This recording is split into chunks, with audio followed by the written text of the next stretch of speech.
Joel Peterson, thank you so much for joining us this evening in the wine cellar at Four Paws. So we're going to enjoy this fabulous five-course dinner featuring three of your wines. We are honored to have you be here virtually with us to describe these three wines.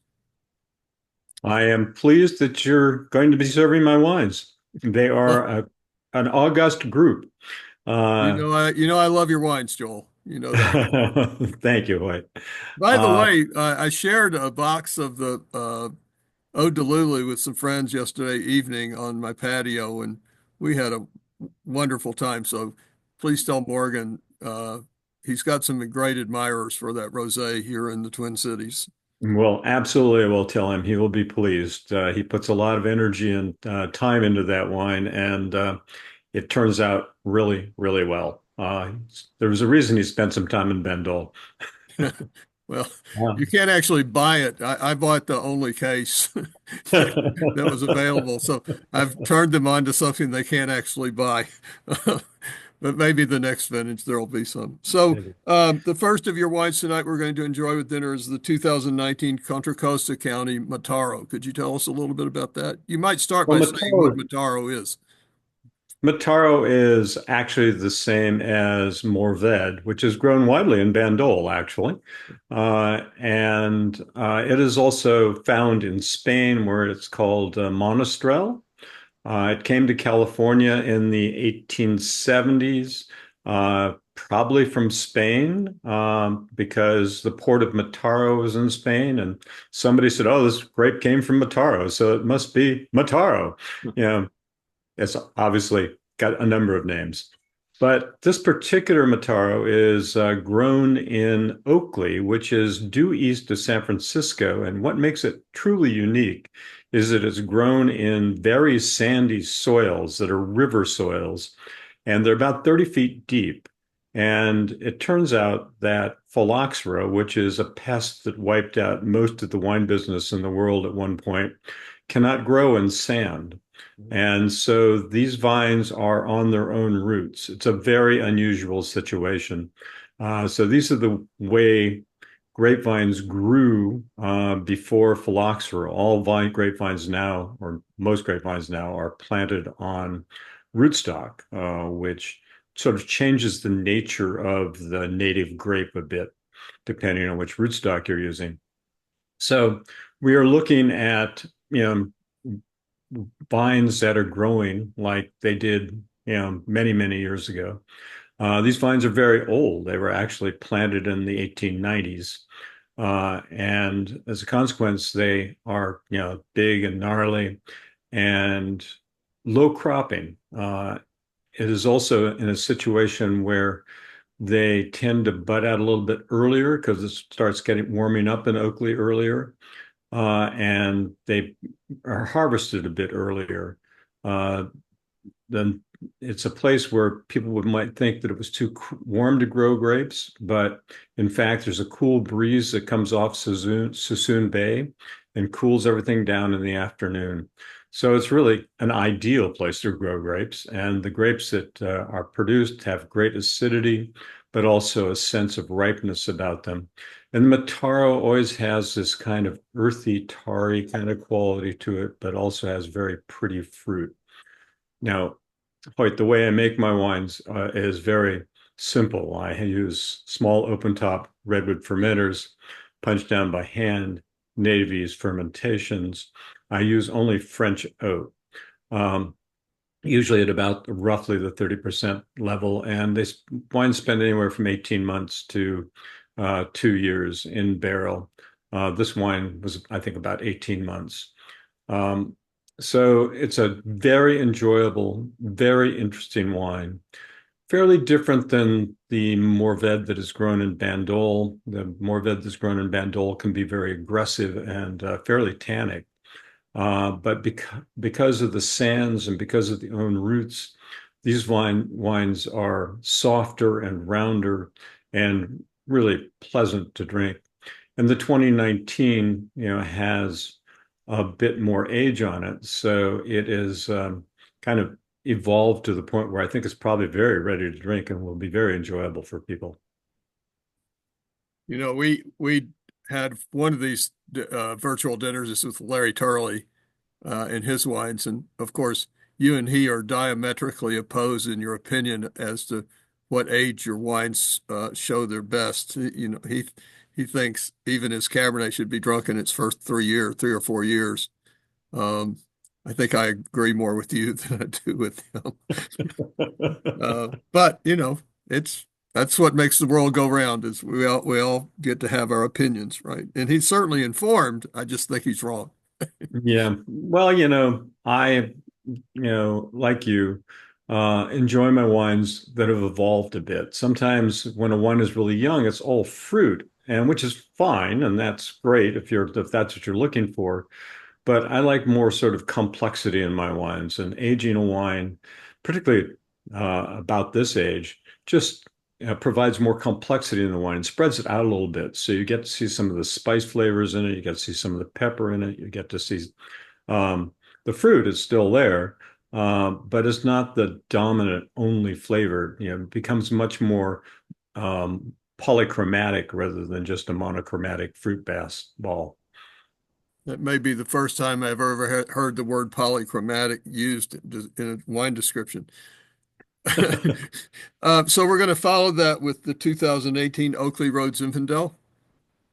Well, and Zinfandel, of course, is a grape that's been in California for a very long time. It arrived in California in 1852, and by 1888, it was the most planted grape in California. This vineyard was planted at the same time as the Oakley Road Mataro, same vineyard. They're planted really next to each other in these sandy soils, and it also is the one of the few vineyards I know that's on its own roost, just like the Mataro is. Um, it also benefits from the own roots and um, the climate in that it tends to be rounder and softer. It has lots of really ripe flavors without being jammy, and it's got really lovely acidity and it's very pretty. This vineyard also has some Carignan in it. When these vineyards were planted, it was a time of co-planting, and co-fermentation. So this vineyard has some Mataro in it, and it has some Carignan in it, probably about 10% overall. Obviously, I do this by vine count. I don't do it by pick. Everything gets picked together, gets co-fermented, so that the characters of each one of the grapes contributes to the overall blend in a way where it's completely integrated into the wine. Um, Carignan adds a little bit more acidity. The Morvet adds a little bit more of a complexity to character. And the Zin is round. It's got really pretty fruit. Yeah, it's pretty yummy. And certainly the 2018 is ready to drink. Yummy's a good word. Wine, well, good word for a wine. Yep. Ernie Lozen says he likes his wines, hopes his wines are lecker, which I guess is the German word for yummy. At least that's what he says. And I think his wines are lecker. Lekker. Uh, and then the third wine we're going to enjoy tonight is the 2018 Bedrock Vineyards Zinfandel. Yeah, well, this is, of course, one of my favorite vineyards in part because I own it. And my son and I have taken it from what it was, which was a hard farmed vineyard for many, many years. It was originally planted in 1853 by uh, General Joseph Hooker when he was in California before the Civil War. And it went through several hands before it reached our hands. But the section that remains, that's the old section, which is what the vines that go into this wine, was planted by George Hurst, who was William Randolph Hearst's father in 1888. He was one of the first people who had access to rootstock post phylloxera. And so this is one of the early vineyards in California planted to rootstock. The other one that's very close to it is Old Hill Ranch. So that was an 1885 planting. So this is an 1888 planting. It's a very co-fermented field blend. This vineyard has 30 different grape varieties in it. because at the time they were also experimenting with new grapes in California. So it makes it a very unique and special blend. That combined with the fact that it's on an alluvial fan, meaning the wash off of Moon Mountain washed down into the valley and created this cobbly, um, sort of red Manzanita cereus soil, which is perfect for dry farming old vines. So dry farmed old vines that are low production, small berries, and multivariate varieties give this wine a very unique character. It's about 80% Zinfandel. It's got a lot of um, raspberries, baking spice, some dark fruit tones underneath, and a long sort of concentrated finish with a moderate amount of tannin. Some of that tannin will have worked out by the 2018 vintage. But it's a lovely wine, very perfumey, made just like I make all my wines. And one of the interesting things about this tasting is that all these wines are made in the same way, you know, by the same winemaker with the same idea. So the flavor profiles that you're tasting, particularly in these two Zinfandels that you're tasting, the difference really is the vintage, and the difference is the site. And the site is in Zinfandel very important. It's really one of the most chameleon-like grapes of all grapes. It really adjusts to its place. So you're getting an opportunity to actually taste those differences and sort of get a sense of the soil and the place where something grew. There are very few things we can do that, with anymore. Back in the old days when there were farms, you got eggs from one farm, eggs from another farm, or you got carrots from one farm and carrots from another farm, and they tasted differently. Well, now it's all kind of all combined in a big supermarket. You have no idea where it came from.